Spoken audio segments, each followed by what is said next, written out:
Hey, what's going on, guys? Just want to talk to you a little bit today about what pre-production is and why it's important. Pre-production is basically the process before you go in and record your song and have it produced and mixed and mastered and all those things. And a lot of times what happens is I get an artist or a songwriter or a band that wants to come record, and I always ask to try and hear a demo of it first or something like that, just so I get an idea of what's going on before we jump straight into the studio and start miking and recording stuff. And the reason why is because I kind of want to listen to it and see if there's anything we can do before we actually get in the room on the day when they're paying money and we have a tight schedule or whatever to get the song done. So it's always about just going through that process of like, okay, is the song actually complete? Are all the parts there? Does the arrangement make sense?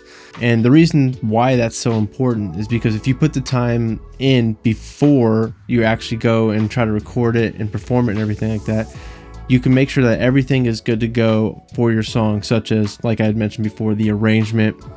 You want to make sure even things like what key the song is in. Is that really what's best for the singer? That's another thing that a lot of times gets overlooked. It could be tempo things where it's like, this song feels a little slow. What if we bump it up 5 or 10 BPM? Does that make more sense? When you actually get into the arrangement, it could be, that intro is twice as long as it needs to be, or maybe the middle section after the first chorus is twice as long as it needs to be. You need to cut that out.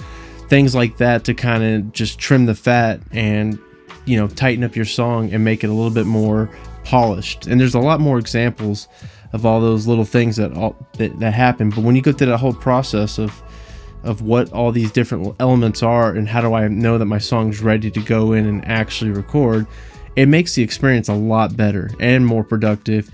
And you're going to save money too in the long run. So doing that ahead of time is really important. And so a lot of times I will go to the band or artist rehearsal space wherever they're playing the song, and I'll help guide them through that if I need to, if that's what we want to do. Or we can just kind of listen to the demo that they can send me, and then we can kind of chop it up as we need to, and that, or just make notes and comments and kind of update that demo when it's convenient for them to rehearse and put that together. But once all that's kind of done, then it's like, okay, now let's book a time, let's get in the studio, and let's actually try to track all the different elements and stuff like that. And then that means you're going to have a much easier time with it. You're not going to be upset about it in post, listening to it back and being like, man, like we really didn't need to have this really long intro or really long outro. Or it's like, man, maybe the key's too high for the singer or something like that, or it's too low. And then you're like, ooh, now we can't really do much about that. So all those things need to kind of get fleshed out.